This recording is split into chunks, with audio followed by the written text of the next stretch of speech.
Good morning. Welcome to Unity Spiritual Center of Woodstock. I'm so grateful that you are here. It is an amazing day. We are all about being in the moment, finding the space within us that creates that life that we really want to live. Thank you. Minor details, right? We're so blessed to be here. We're so grateful that you are here with us and that you're sharing your time and energy with us. Unity Spiritual Center is a group that believes in being more spiritual than religious.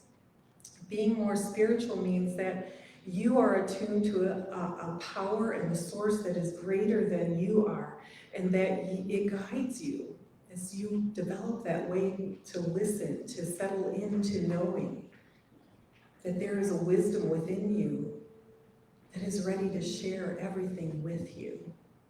Now we know that we have practices that we may incorporate that might feel on the side of religious, but the truth is, in any of our practices, they're meant to support that space for you to develop and unfold as a being.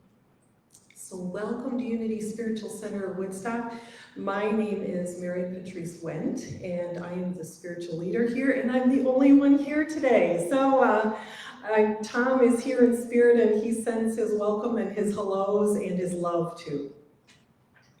Let's begin with a prayer. Just take a deep breath and go within.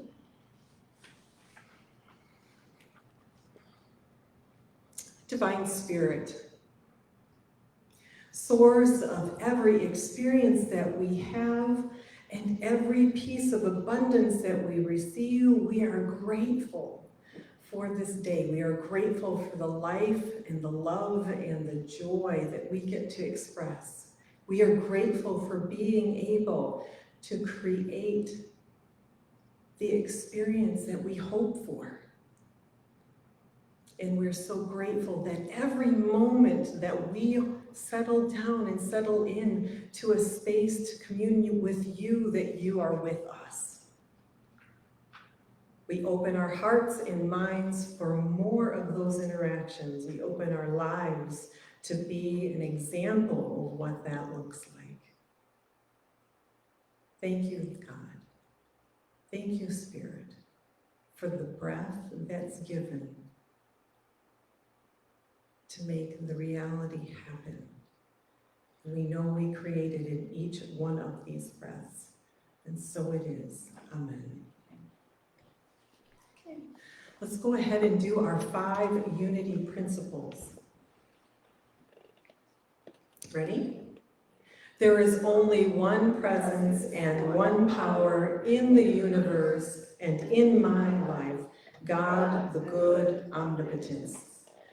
The Christ Spirit lives within me. Thoughts held in mind produce after their kind. I experience God's presence and power through prayer and meditation. I put my faith into action by demonstration. And if today resonates with you and speaks to your heart, we would be most grateful to accept your gift. If you go to our website, unitywoodstock.org, and go under the joy of giving, thank you to those who have. We are so grateful that it empowers us to continue the message that we give and do all the things that we love and share these moments with the people that make it happen. For instance, we have Ken Johnson here this morning. Thank you for being here. And we have George Mulligano on our tech team. Thank you for your support and love. We couldn't do it without you. So thank you once again, and I'm going to turn it over for you to share all the love that you bring to us in your music. Thank you. Good morning, everybody. Good morning. So in 2015, I visited my ancestors' homeland in Norway and met my relatives over there. And I felt such a kinship with the people and with the land. And so I wrote this song, and about a love affair that perhaps I had in a past life. And so this song is about that relationship that I had with Frida. And at the end of the song, you'll hear some Norwegian, and the Norwegian that you'll hear means, I'm sorry for what I've done, and I love you. So when you hear those Norwegian words, that's all that's being said. This is, again, called Frida.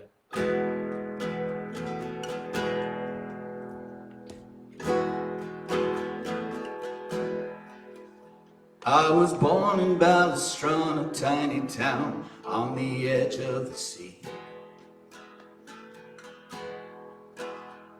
surrounded by the Norwegian pines and my family.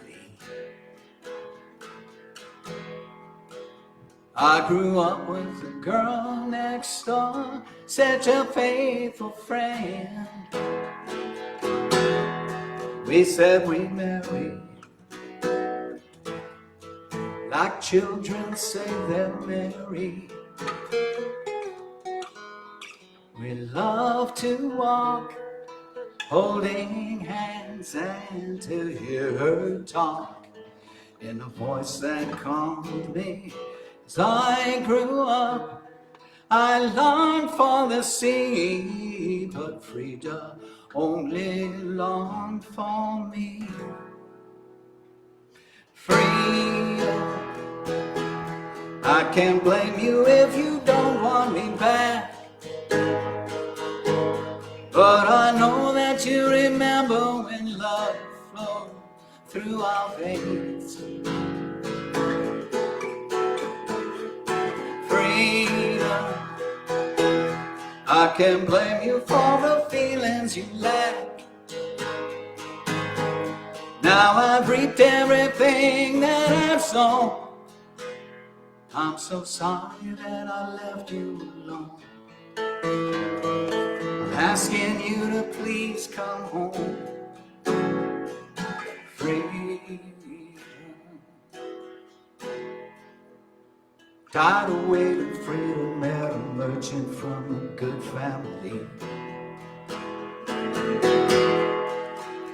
There was nothing she could tell him that would chase away his jealousy. And she knew there was more, watching the mist floating gently on the sea.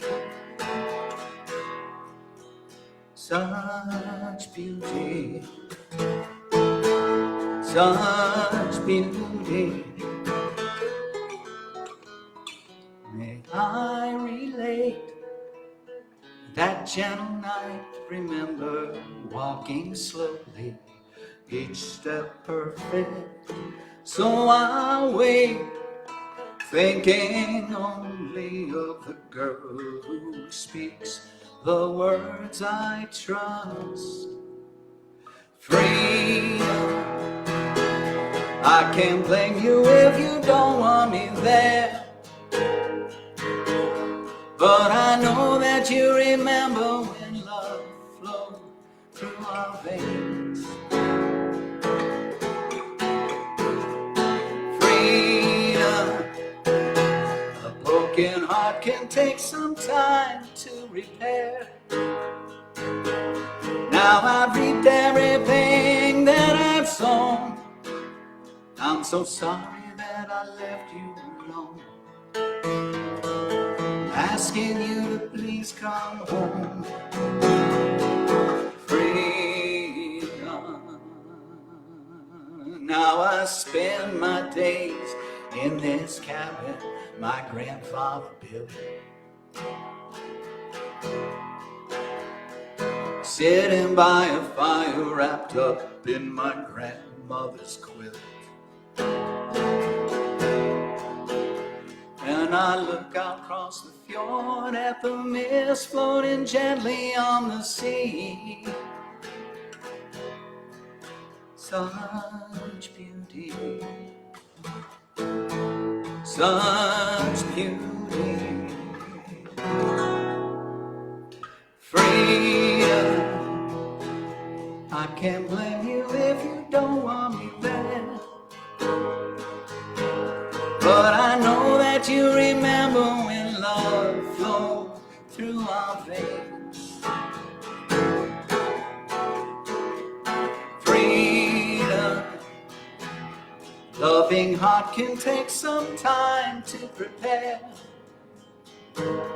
Now I've reaped everything that I've sown. I'm so sorry that I left you alone, asking you to please come home.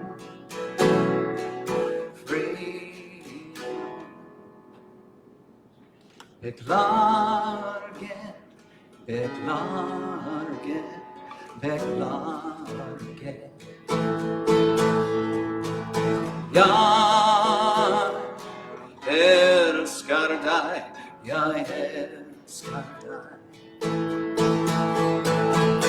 Jag beklagar det jag har gjort. Jag älskar dig, jag älskar dig.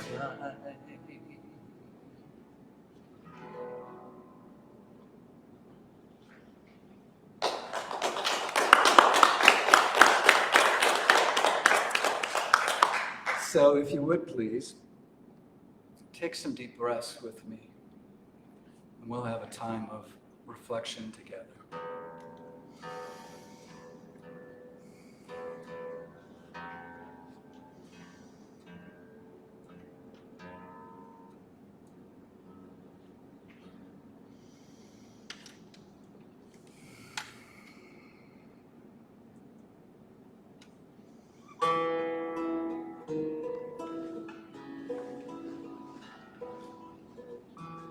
May the long time sun shine upon you. All love surround you, and the pure light within you guide your way on. Guide your way on. May the long time sun shine upon you. All love surround you, and the pure light within you guide your way on. Guide your way on.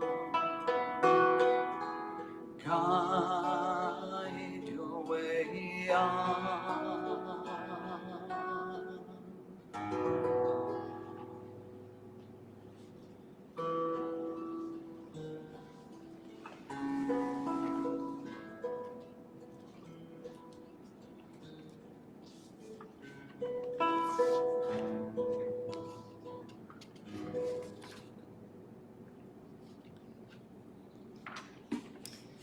Let's continue with a time of going inward. Let's take a deep breath. Settle into this time and place and space and this moment.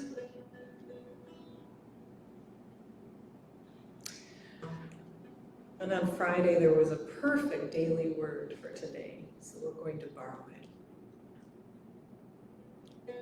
The word is tranquil.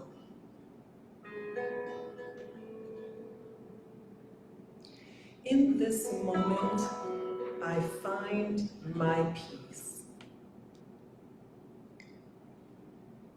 As I close my eyes and just let everything be, I feel safe in this precious moment. My mind eases and becomes free from any agitation, disturbance, or turmoil.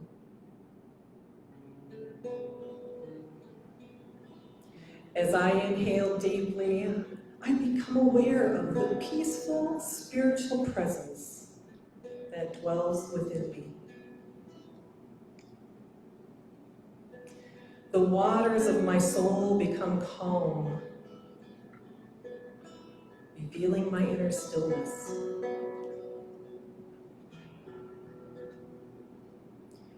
The rhythms of my heartbeat and breathing draw me further into a relaxed, tranquil awareness.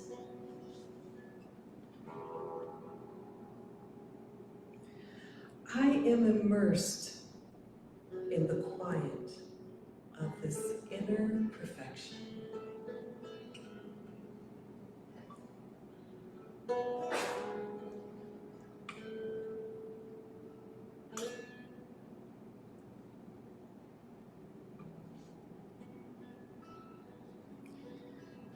My mind settles, my emotions soften,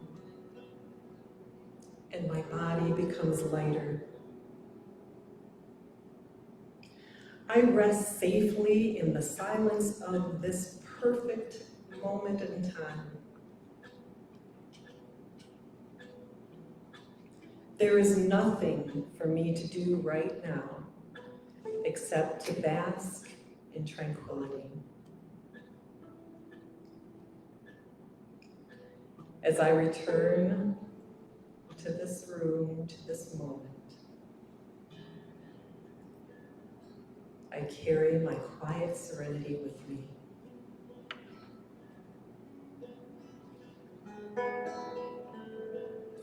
And from Psalm chapter 16, verse 9, therefore my heart is glad, and my soul rejoices. My body also rests secure.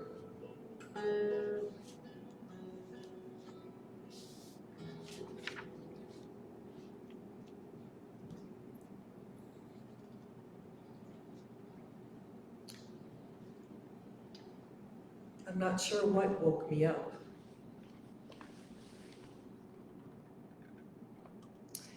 I could hear my grandmother's cuckoo clock ticking down the hallway.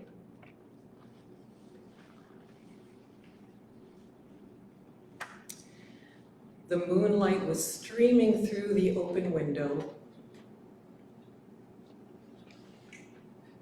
and I heard the crickets chirping away outside.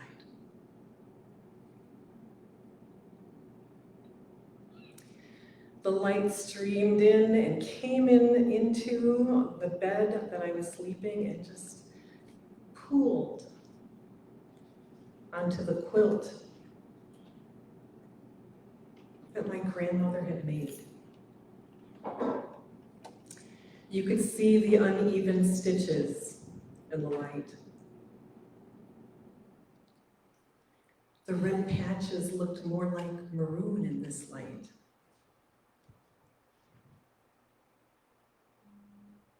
And I wiggled my toes a little bit to catch other colors.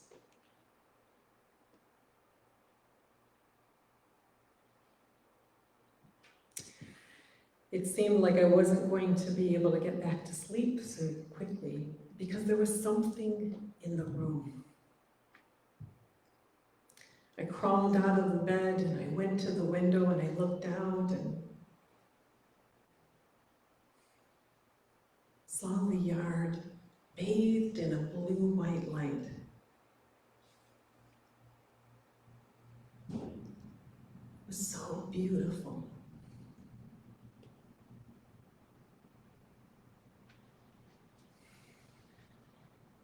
I turned and looked back into the room, and the stream of light also caught the edge of the dresser. It was a very plain dresser in the room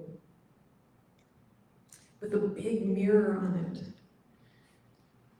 And the blonde color of the wood almost looked white where the light laid on it.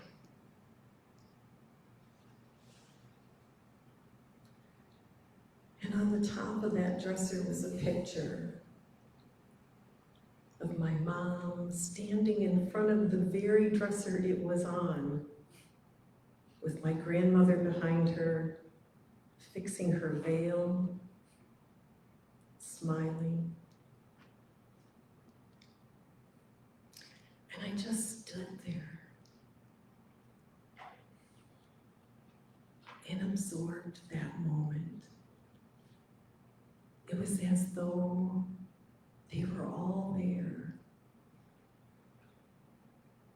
The very room that my grandfather had built and put the joists up and laid the bricks for, the dream he helped to create that became a reality, that held this special moment for my family, that was holding this special moment for me right now.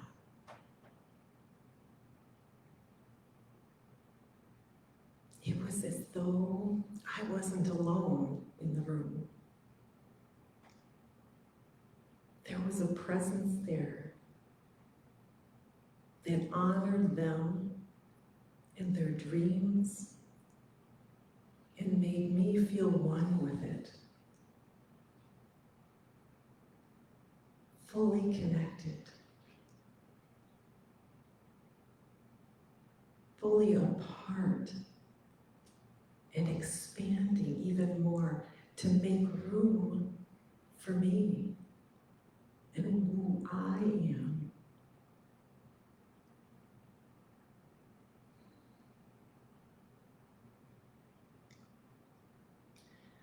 It was as though the past and the present were all in one place.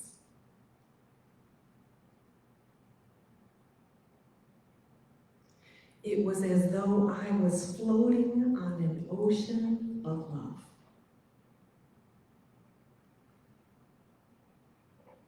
I didn't want that moment to end. And yet it felt as though it was fading after a little while. And sleep was starting to return. So I crawled back up into that bed and wiggled under those quilts, turned my cheek to the pillowcase and felt the little pricklies of the feathers inside the pillow. Smelled that soft scent of mothballs, and went to sleep.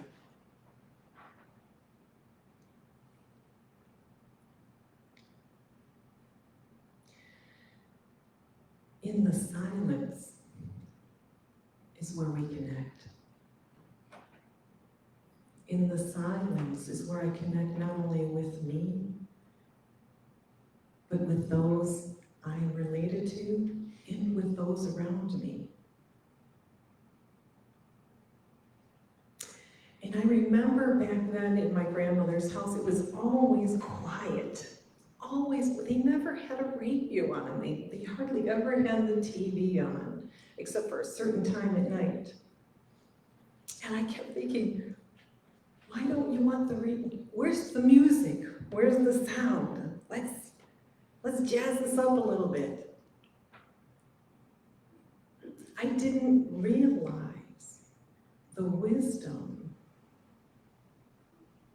that was there in holding space for the silence and the quiet.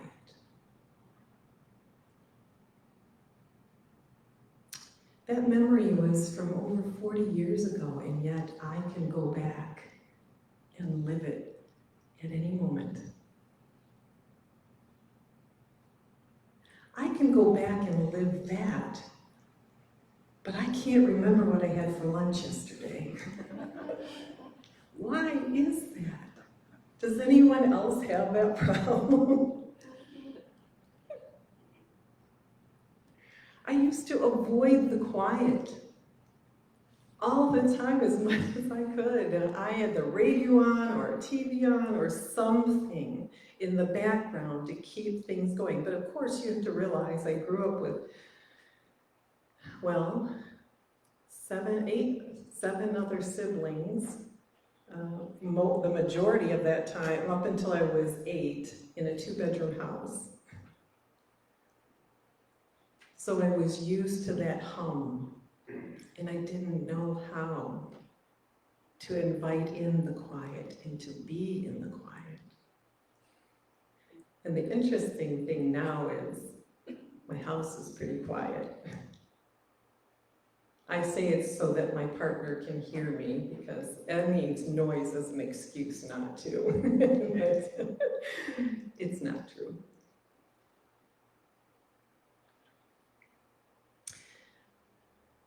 What we're thinking about and what we're exploring today is the silence. Now, last week we talked about prayer. And prayer, and this week, they're related, but they're not the same. So prayer last week was us finding our voice to speak to the source, to the presence greater than us. And yet the Bible tells us God knows what we need before we even speak it. So why do we need to speak it? We know that it's more for ourselves than it is for anything else. It's for our clarification, for our grounding in what we are looking to create. And this week we talk about the silence. And the silence is what we get into when we meditate. And the silence is inviting in that presence to speak to us. Because I know for me, maybe not for you, it gets very difficult to be in a conversation where either I'm always doing the talking or the other person is always doing the talking. At some point, there's a breakdown where somebody stops listening, period.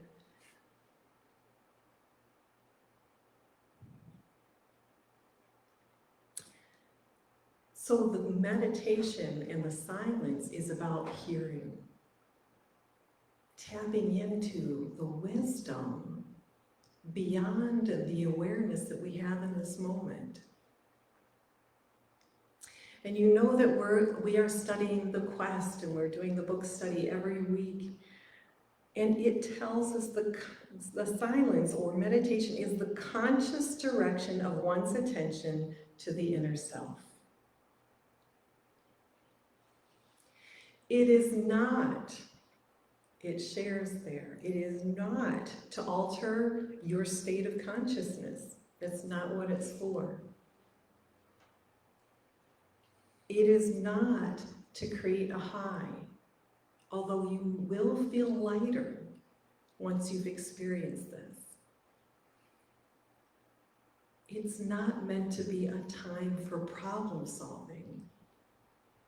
Although if you spend any amount of time there, you'll find that answers naturally come to you. But it's not a time to seek them. It is not a time to escape reality. And I know for me, I have used it for that in the past, when I've been in situations that I really didn't want to be in. It is not a time for self-hypnosis. It is not either a time for prayer or looking to connect with entities or things outside of you. What meditation is for is expanding your awareness. It's deepening your state of consciousness. It's a peaceful, energizing body experience. It's a time to receive new insights, new understandings that flow in and just settle in. It's a time of releasing our view of reality.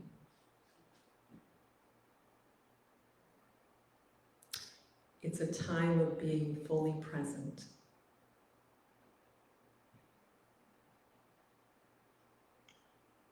and it's a time of listening, being receptive. Thomas Merton says in The Sabbath, the book called Sabbath, Restoring the Sacred Rhythm of Rest by Wayne Muller. He says, there is a pervasive form of contemporary violence, and that is activism and overwork. The frenzy of our activism neutralizes our work for peace. It destroys our inner capacity for peace. And that made so much sense to me. If I am constantly inviting in ideas or thoughts or things that I need to do about, and I will admit, if anyone else can become a workaholic, my life is very full in many ways, and creating that space for silence hasn't always been the priority. Now, I will tell you that every single day I make a space for meditation. But there's always an end point for it. It's like, oh, I have 15 minutes. And so when I spend my time in quiet, I'm thinking, oh, I have maybe 10 minutes now. Oh, wait a minute. My mind went off. I'm sure at least 3 more minutes went by. So my ideas, my thoughts are not in being present to that moment as much as I can be. So my goal is to create that space where I don't have to worry when the end time is. I don't have to wonder about it. I find that silence, these profound moments of silence, like the one I first described, there are 2 types of those. One is unplanned, like when you're awakened in the middle of the night and you're just amazed and open and receptive because you have no expectation of that moment, you haven't planned it. And you can have moments that are planned.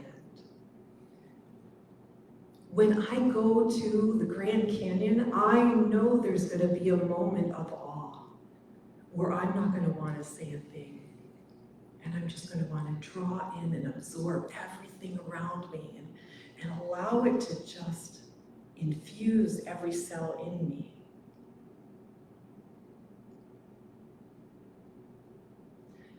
The planned moments that I find most challenging are the ones I say, okay, I'm going to sit down and do this now. Why is that? Is it because I'm so familiar with my surroundings that they don't impress me anymore? Is it because my to-do list that I associate with this place is very strong and long? Why is that? I should be able to find the silence wherever I am, no matter what I'm doing. And I had a lesson in this last fall when I took a class on prayer and meditation. The requirement was 16 hours of silence. I had to set aside 16 hours of silence. No reading, no journaling, no watching or listening to anything, not even music. It was silence. And I was amazed, like, I don't know if I can do this.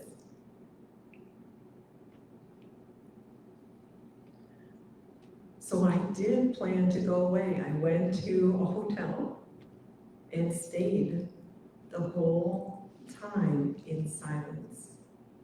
You bring your little snacks, you plan to just be there. And I can tell you, it was one of the most challenging experiences I've gone through. I would say 6 hours of it was spent thinking about all the things I could be doing, or wanted to be doing, or who I could be talking to, or how I could be finishing this up. But as I waited myself out, it finally started to happen. The dust started to settle.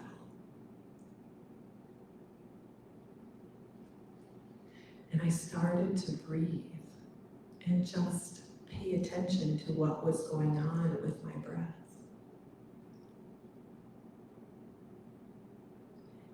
And it's true, as I stopped trying, the presence started coming in.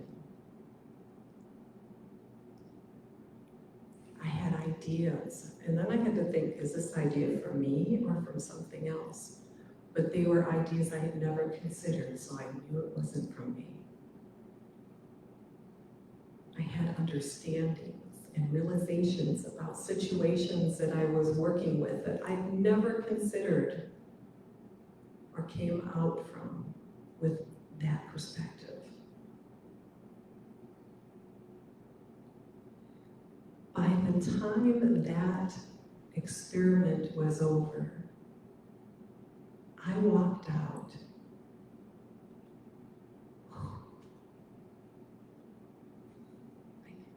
I could go another 24 hours. I could walk out and see what I was seeing, and with more joy, more appreciation. Because I let go of everything I felt was wrong with my life, and I had just opened to what was possible.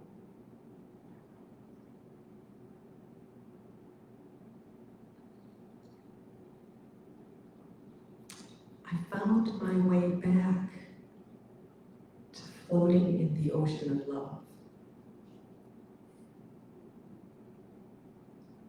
Are you ready to do the same? Do you do it regularly? Maybe you do.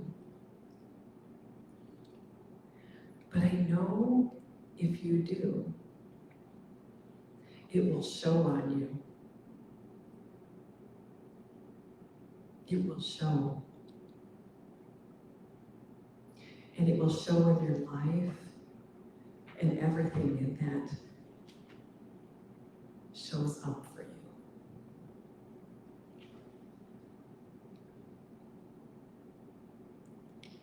Let's take a deep breath.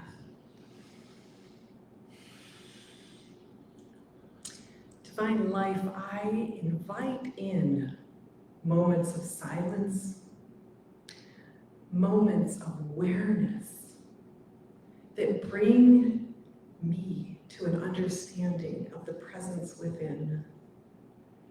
I open my heart to sail the seas of silence. I open my mind to hearing messages in silence. And I open my world to the effects that come from it. And so it is. Amen.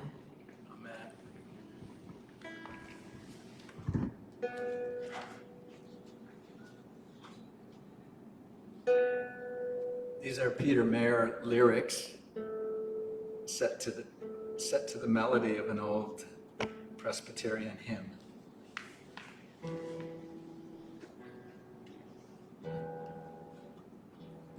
This one's called Blue Boat Home.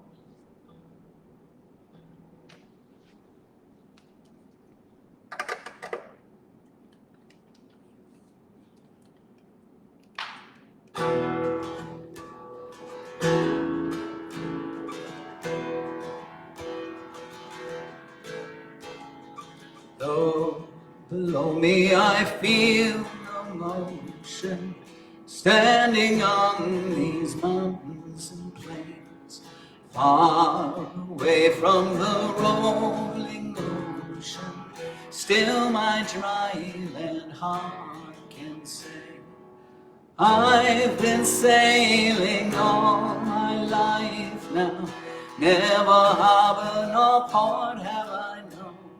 The wide universe is the ocean I travel, and the earth is my blue home.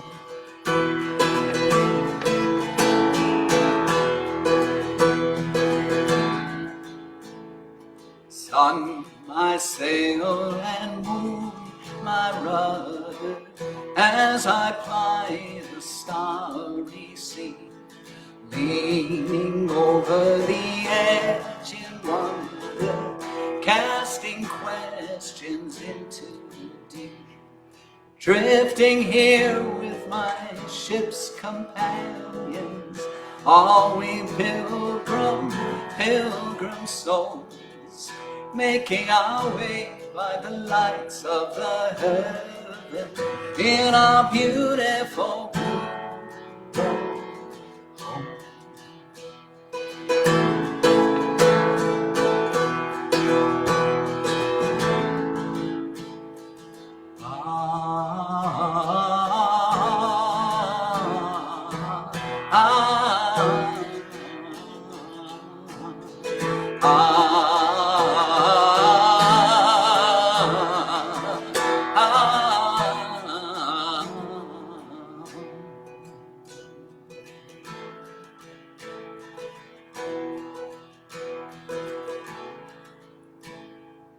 I give thanks to these waves upholding me.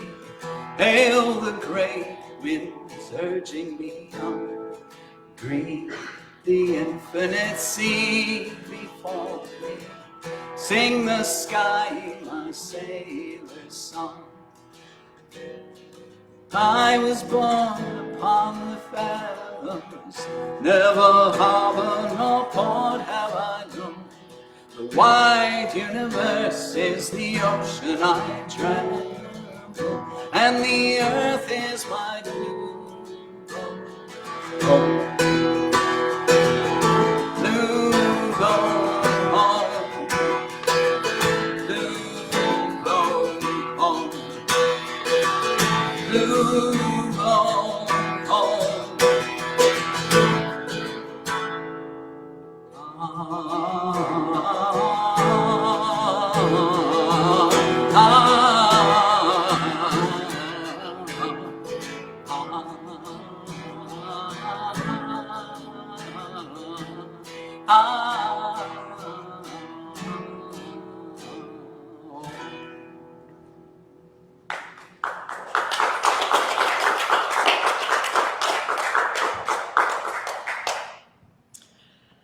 Thank you, Ken. Welcome. That fit in nicely. It did, thank you. It did.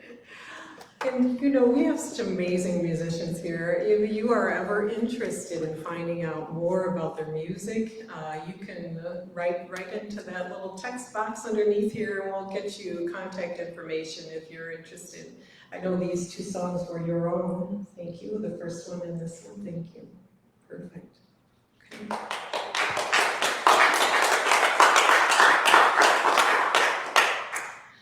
So I want to just say today we will have a Zoom meeting after this, and you probably, because unless something changes and we stay in phase 4, next week I'm looking to having our fellowship open, where I'm inviting everyone to brown bag it.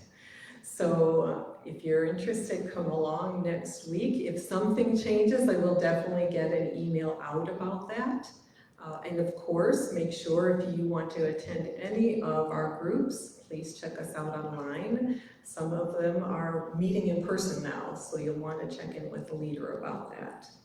Okay, let's go ahead and we'll do our prayer for protection. Are you ready? Okay. The light of God surrounds us, the love of God enfolds us, the power of God protects us, the presence of God watches over us. Wherever we are, God is, and all is well. Thank you so much for being here. I hope you have a wonderful week. Find those moments of silence and let them change your world. Take care. Have a good week.